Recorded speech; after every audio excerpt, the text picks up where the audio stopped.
Hello, guys. Hiya. It's Bob is back. Bob's back and Ramon's back. We never went anywhere, did we? And I think we seem to have been out in the woods or something. We got a lumbershack thing going on today. We have, yeah. I think what it is kind of Bob seeing my new direction, my fashion direction, and of course a fashion follower. Who could? I'm a fashion follower, fashion leader. Don't read Vogue, ladies and gentlemen. Follow this man. Who could blame him? So, what brings us together today? Well, apart from mere friendship. Well, it's almost Eric Clapton's birthday. We are a little bit late. We're a bit late, but the great man himself has proceeded into his late 70s. Late 70s, yeah. How old is he? 78. Let's have a look. He's 78. God, I tell you, he's 78 years old. It's brilliant. He's brilliant. Absolutely brilliant. He's still out there. He's still gigging. Still playing the way he does. He's a wonderful man. My God. I hope I'm doing that. Oh. Well, you've got a good few years yet. Oh, not many. Just keep on that broccoli. Keep on that broccoli and you'll be fine. No, I'm about 10. I'm 10 years behind him. A bit more than 10 years behind him. So. And you had the pleasure of actually meeting him face to face. I did. You came face to face with the man. I did. But you lived to tell the tale. He's obviously he's very clean these days. Doesn't drink. Right. He eats properly, eats well, exercises a lot. And foundations. And he's got a band that is absolutely like family as well. Yeah, you know what? Because I really like the. Do you remember Mike and the Mechanics? Yeah. You know the singer of that band? Well, they had a lot. I mean, about Paul Carrack. Paul Carrack, and he's now with Clapton, isn't he? Well, absolutely. He plays Hammond. Did you meet him? Yeah, I had really long lunch with him. Yeah. Really? Oh, okay. Lovely bloke. Was he a nice guy? Oh. And what a voice. What a voice. Because, in Mike and Mechanics, he was great, wasn't he? Absolutely. Great, Absolutely. Mike Rutherford. That's it. Genesis, yeah. That's right. Another public schoolboy like my good self. Well, we're not all completely evil. Evil colonialist racist bastards. I would beg to differ, but, I digress. So anyway, we're back together again. I mean, who could tear us? I mean, we're like two cheeks of the same arse, aren't we, really?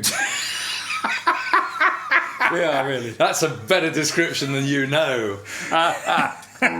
So we're back together, and could we ever be separated? That would be the question. Whoa. But anyway, here we go. We're going to be talking about Eric Clapton and his guitars today. We are. The various guitars he's been using, because he's a birthday boy, Yep. And many happy returns to man. Yeah. Many happy returns.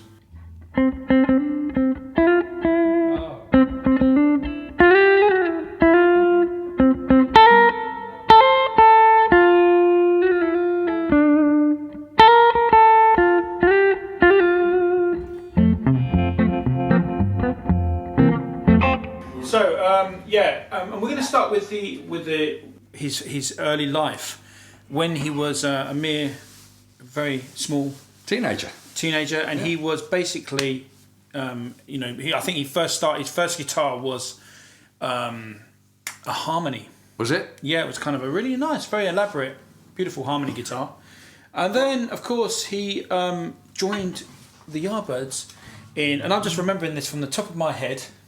With no prompts at all? Yeah, well, just the laptop and Wikipedia. And he joined the Yardbirds in October 1963. Shit. Can you believe that? How old were you in 1963? 8. 8? No, sorry, October 9. Yeah, I was just 8. Yeah. You were just 8? Yeah. Wow. Yeah. But I mean, that, more to the point, rather than referencing how old I was, just that was the very beginning of anything happening. Because you had Hank Marvin before then, didn't you? You had, and Cliff Richard, and you had a few other, you had Skiffle. Late 50s, Lonnie Donegan, and all that. But early 60s was really about pop and not much else. This is the very, very beginning of the beginning. Right. So, I mean, you had Bill Haley's, Rock Around the Clock, And, I mean, in the UK, by then, you had the Beatles. Yeah. And you had the Stones. Yeah. So, you the Seeds... But there weren't any guitar heroes, were there? There weren't, like, some young guns coming out going, boom, I'm a guitarist. God, well, not like you do nowadays. But I mean, the guitarists in the Beatles, all of them, and the Stones. Georgie Boy was a hero of sorts, wasn't he? Although I mean, at the time, it's probably more for the suits and the mop hair and the songs than it was for the guitar playing. But they were the nearest thing you had. It's not like today. You got gunslingers. No. So let's start off. Have a little perusal on a song called "Boom Boom," which was a Yardbirds a completely original hit by the Yardbirds. Well, maybe influenced by a certain... influenced by a certain John Lee Chicago blues man, yeah.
So, of course, the Yardbirds. I mean, you know, I had the very great fortune of meeting one of the original guitarists from the Yardbirds. Eric's predecessor. Yes, and do you know his name?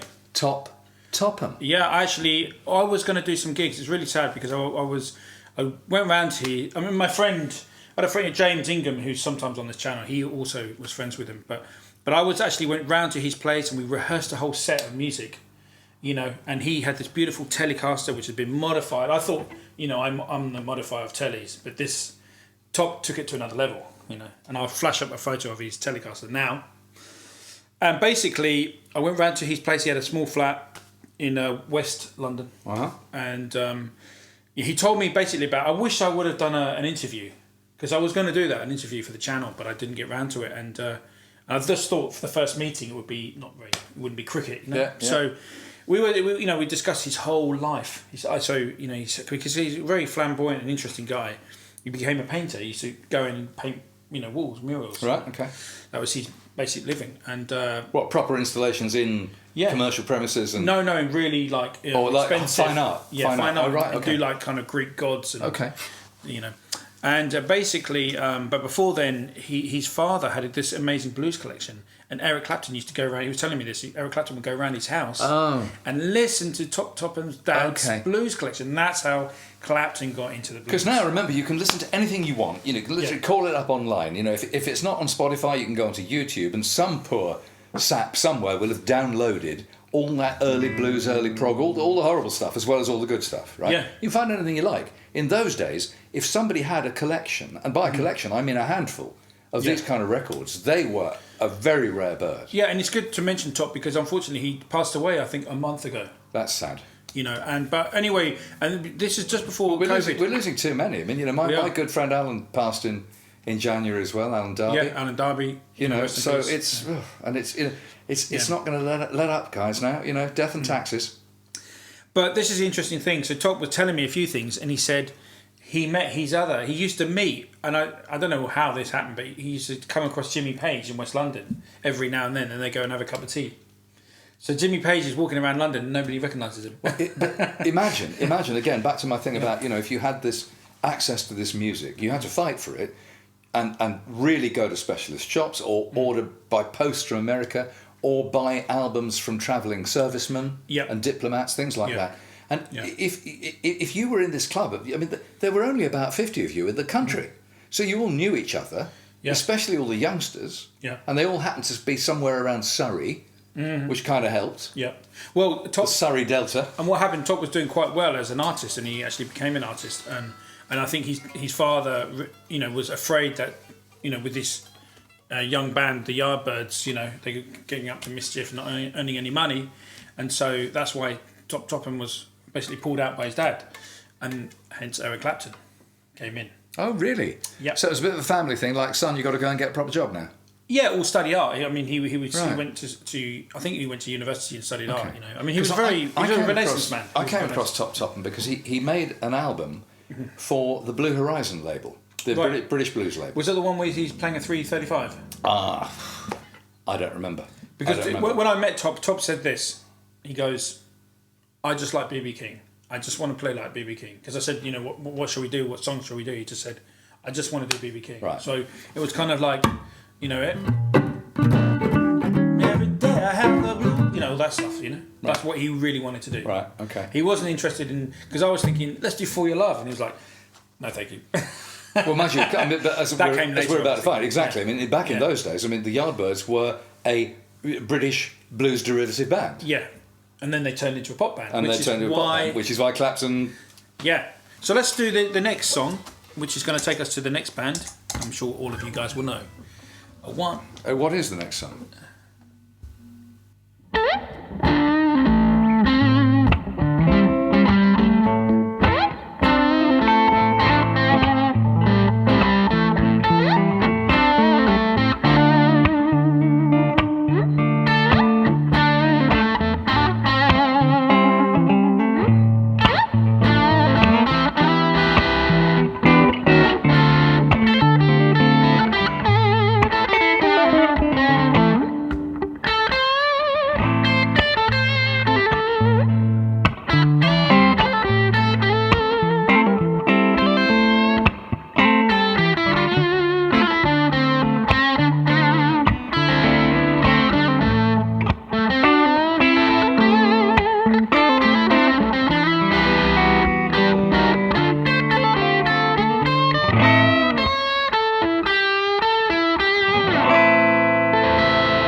Okay, just like to mention, actually, I'm using this great new pedal by Claim. Have you come across it? Acclam. Portuguese company. Portuguese, so muchas gracias. That's Spanish, but I can't say that.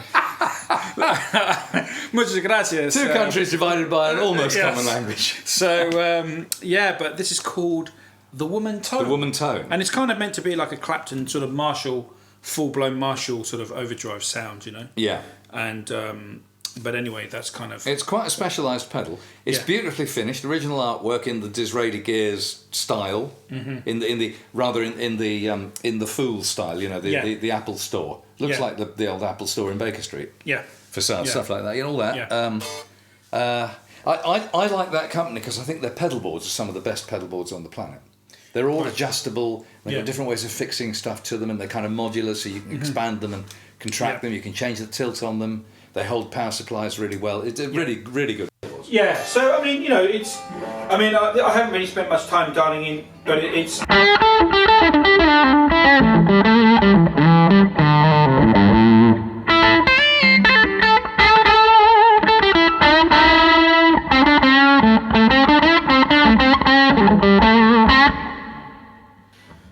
So anyway, let's go to the next. Well, let's just talk a little bit about the Blues Breakers. I think actually, while you did that, because you had the bass part of that tone you had here, certainly in the room, was very good because they had quite a lot of bass in their tones in those days. Yeah. And we probably better explain what you're playing here very briefly. Yeah. So this for me are the closest to a real PAF pickup as you're going to get, in my opinion. Okay. Now Bob's just come across these, but these are Alan Dingwall's Peter Green set. So, but I'm just riding here on the back pickup. What you just heard there was on the back pickup, and these, for my ears, I mean, even when you noticed, didn't you? You picked up on the edges, didn't you? Yeah. That they because Bob actually does own a vintage '58 burst, and when I say vintage, I don't mean the cheap knockoff company. I mean the actual vintage. And one of the geek things that you learn when you own one of these instruments is that the change of the pickup covers evolves between, say, 57, 58, over time, even through 60, 61. The corners get rounder. And the reason is that the pickup covers were actually pressed. Underneath the nickel, I think they're steel. And what was your first opinion when you played it? You came in and you played it. What did you think? So my first impression was I really like the neck pickup on this, which is pointing the wrong way. The pole pieces are in the wrong place. And it's got the magnet is reversed inside it. So it's not electrical phase that is reversed, it's magnetic phase. Not quite. I can't divulge anymore because it's actually Alan's secret. Right. But you're not...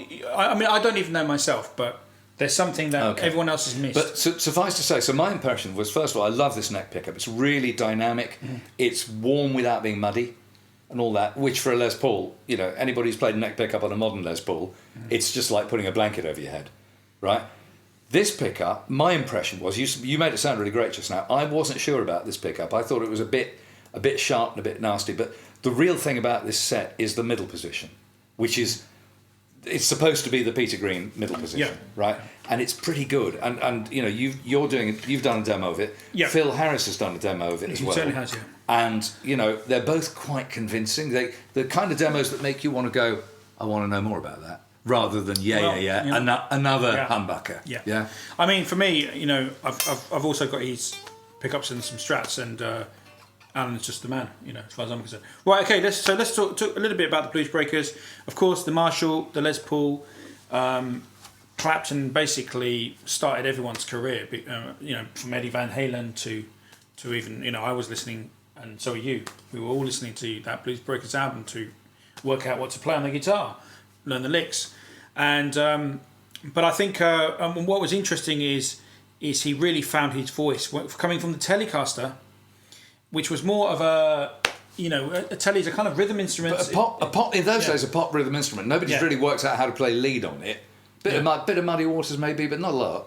No. It wasn't really until Bloomfield that anybody tried to play lead on the Telecaster that I can recall. No. So he saw, obviously, Freddie King playing a 54, or 53 or 54 Gold Top that's in the right. 90s. And then got the only thing that was available at the time, which was a Burst, a 59 Burst, which he found in London.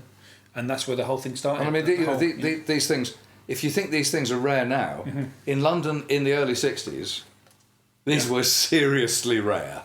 Yeah. Seriously rare. You know. But not many people knew about them because Peter Green then went a year later and got his one. There's a good reason. I mean, remember, the Burst proper was made between 58 and 60. It was discontinued because of a lack of success in the marketplace.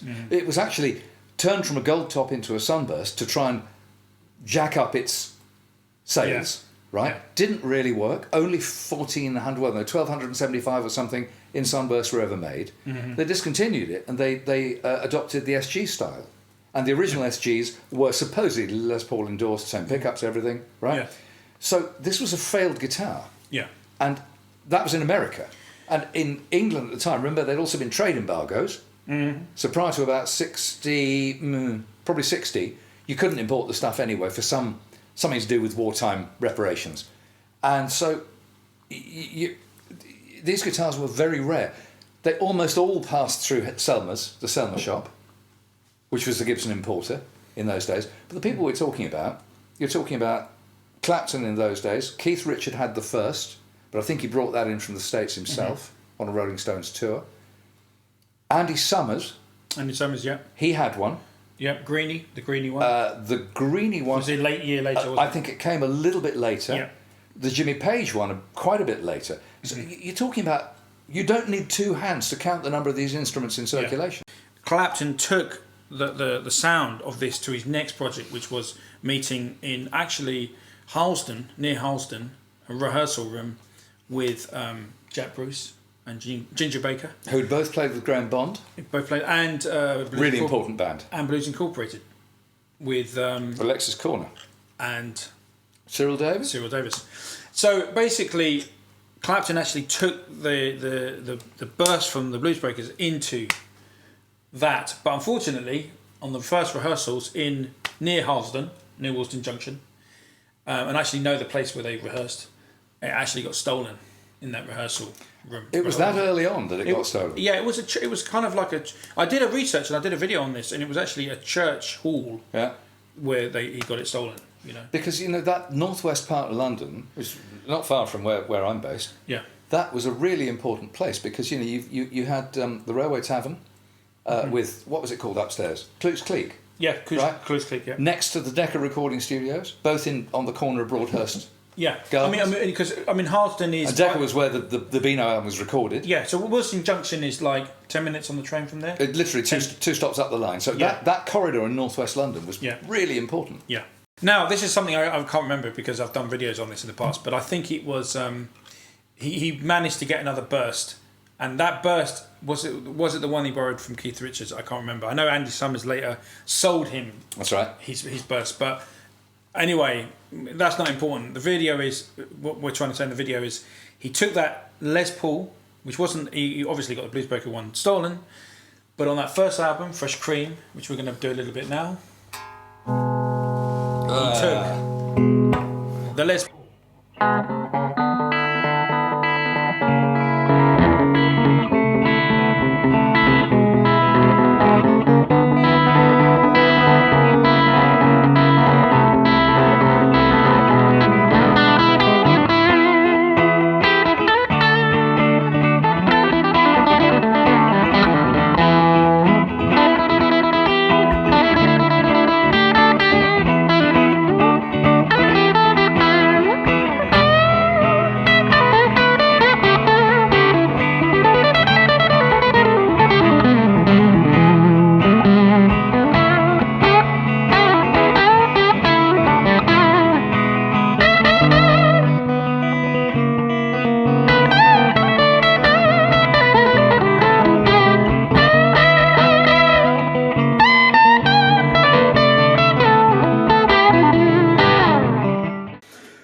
So then in Cream he changed to another guitar.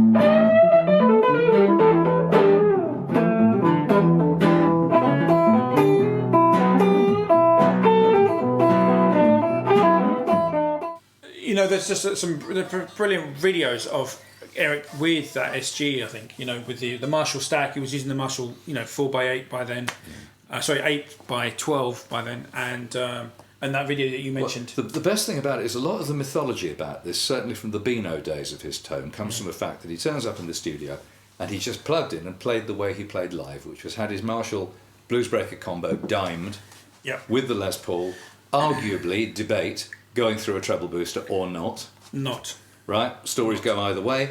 But that's it. So the legend was all about loudness, which has continued to this day. But that interview with the Fool and the Marshall 244... Can I just say this? There's no photographic evidence of him ever using a treble boost. Well, there's photographic evidence of him using a wah. Right. And even his splitter. And you can see that because there's quite a few photos, Okay.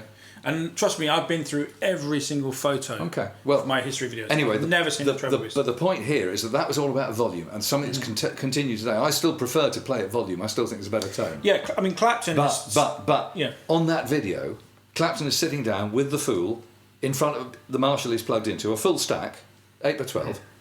He's talking to the interviewer, and then he's playing.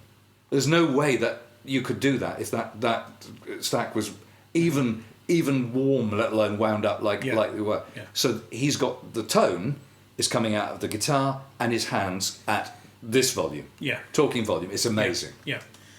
And I think, but this is interesting because at Kempton Guitar Show I played a Bluesbreaker amp from 1966, and I don't know if something was wrong with the amp, but they distort very early on. It's not. You don't have to take it up to a crazy. The later Marshalls, you would have to they would make your ears bleed. But those early Marshalls, you could get them to break up pretty early on. It's interesting. It's interesting because, of course, remember the popular taste at that time was not for distortion. No. No. But anyway, so with the SG, I mean, it was kind of a departure because I think he was just not getting on with the Les Pauls. He didn't find one that he could settle with, after the Bluesbreaker one. Which is why people say the Bluesbreaker one had a slim neck. Yeah. Because maybe all the other ones had a chunky neck. Maybe chubby neck because the Les Paul neck changes a lot between 58 and 59 and again 60. 60s are skinnier. Yeah. Our friend Diesel Martin, he had a 60. Yeah. Still hankers after it today. I mean, we've kept track of it. We know where it is. Yeah. Quite skinny neck on that. Yeah, so maybe Clapton found that skinnier neck on the SG. And that's why he went to the SG. Yeah. Interestingly, this one, which is one of your navigators. Yeah. Right. This is it's not huge, but it's a chunky neck. It is, yeah. This is not a skinny neck. Yeah. So for my big fat hands, I like it. Yeah. And then, Bob, so then obviously in Disraeli Gears he used a custom, and I think he was pulled into the studio to record a song with Aretha Franklin on the custom. Right. So that custom is part of that album, but he didn't, I think he used it a bit touring, but the SG was the one, in the spotlight. And then what happened after then? We had your favourite guitar. Oh, yeah. Yeah, well, by this time, Cream were quite a big noise. Yep. And so they're touring outside of the UK, so they toured America. And I think it was probably on his second tour. So let's get the guitar in question. Why not?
Right, so that was basically the last album, Goodbye Cream, obviously, as the name states. And what happened then? We had Blind Faith. We did. But we don't have a 335, do we? We haven't got 335 in the room. No, we don't. So, and to be fair, I mean, he played the 335, you know, through the later parts of Cream. I mean, it was the Firebird 1 and the 335. Yeah, which, I mean, apparently he got the 335 when he was with the Yardbirds. Oh, right, so he had it for a long time. That was a cherry red 64, block inlays. Yeah. Early pattern number pickups. Yeah, and there was a certain guitar player, I think it was James Burton.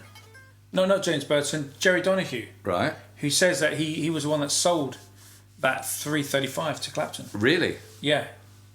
In Selmer's or something like that. Right. Could be. Did Jerry Donahue work in Selmer's as well? I think he did, yeah. He did, like everybody. Yeah, like everybody. Like John McLaughlin, Paul Kossoff. Yeah, even you worked there. I didn't. I did buy a guitar there. You went, yeah. So, then, so where we're going to go? Where are we going to go now with this? Well, I mean, you've got Blind Faith, but we haven't got the guitars for it. We haven't got the guitars, have we? But what was his guitar in Blind Faith? It was a few. He used the. I think he used the Firebird as well. He used the 335 a lot. 335. I think there was a Dan Electro in there as well. He was. I think he just used it for recording when they were rehearsing with the group, you know. And then let's fast forward because he brought the Black Custom as well into his lineup when he was playing with John Lennon and working with George Harrison. He was playing the Custom.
So we're gonna be talking about the Explorer. When did the Explorer come into the fray, my friend? Well, it was invented in 1958, sold about 22 of its first album and retired gracefully, became one of the most valuable guitars in the history of the universe. First time I discovered one, Leon Russell was on the Old Grey Whistle Test. Remember that? True story. This is a true story. And his guitar player, whose name was Don Preston? Don Preston, yeah. Or it could have been Mark Benno, I don't know. Maybe Don Preston. It was Don Preston, yeah. okay. Long blonde hair. And he was playing, he certainly had long hair, he looked very Texan. Yeah. Right? And he was playing what I thought was like a pointy, like a Firebird. Because I didn't know enough about guitars. I hardly knew what a Firebird was in those days. You certainly did. And like for years, I didn't know what was going on. And then I saw somebody else playing, I saw Clapton playing an Explorer. An old picture of him playing an Explorer. Pointy one, not the one he had curved off. Yeah. Because he had a couple. And I thought, it's not Firebird, it's an Explorer. And that's exactly what happened. Was he did a big show with George Harrison, I think it was. Again, this is all Bangladesh or something. Yeah, something like that. And he saw Leon Russell's guitarist with this super cool guitar, and just kind of like a Firebird that's been stretched. And so he went out and bought one. Of course, he bought one with a bit sawn off, which somebody apparently told him, no, that's a custom version. And then he found out later. But he got a proper one, and then gave that one away to somebody. But yeah, the Firebird, So what can we just from this short period from like the Yardbirds to getting that Explorer? What can we conclude with this guy Eric Clapton and his gear choices, his guitar choices? I'm going to be real old stuck in the mud snob and say the biggest takeout is the sheer power of a 1959 or 1960 Les Paul in the hands of somebody like that. It's like a lighthouse. Everything else is great. Yeah. But it's a sporting car. But you can kind of see he was searching for something, wasn't he? He was searching, and then he ended up, obviously, with a Strat. Yeah. And then he put the mid-boost in it, and then he got... Because the mid-boost gave him the sound that he was used to with the Blues Breakers. Because really, even until now, his whole ethos has been guitar, cable, amp, and the pickups overdrive the amplifier. That's really, even now, that's where he's arrived to. Even now, he's got a minimal setup, isn't it? He's got a wah. Yeah. But I think that switches in and out, so it doesn't get in the way when it's not in use. Yeah. And then he's got a switch to switch his signal through the Leslie when he's playing rhythm for badge. Yeah. Maybe a few other parts, but apart from that, it's guitar. It's guitar and those converted bandmasters. That's right. Doubleized bandmasters, and he only plays one at a time. The other one's a spare. Yeah, that's right. But again, he's playing these beautiful crash painted Strats, but there's still the Strats with the mid boost. And okay, and that's it from him. And it's also it from him with the hat. Great stuff, guys. Cheers. Take care. Bye. See you later. Bye.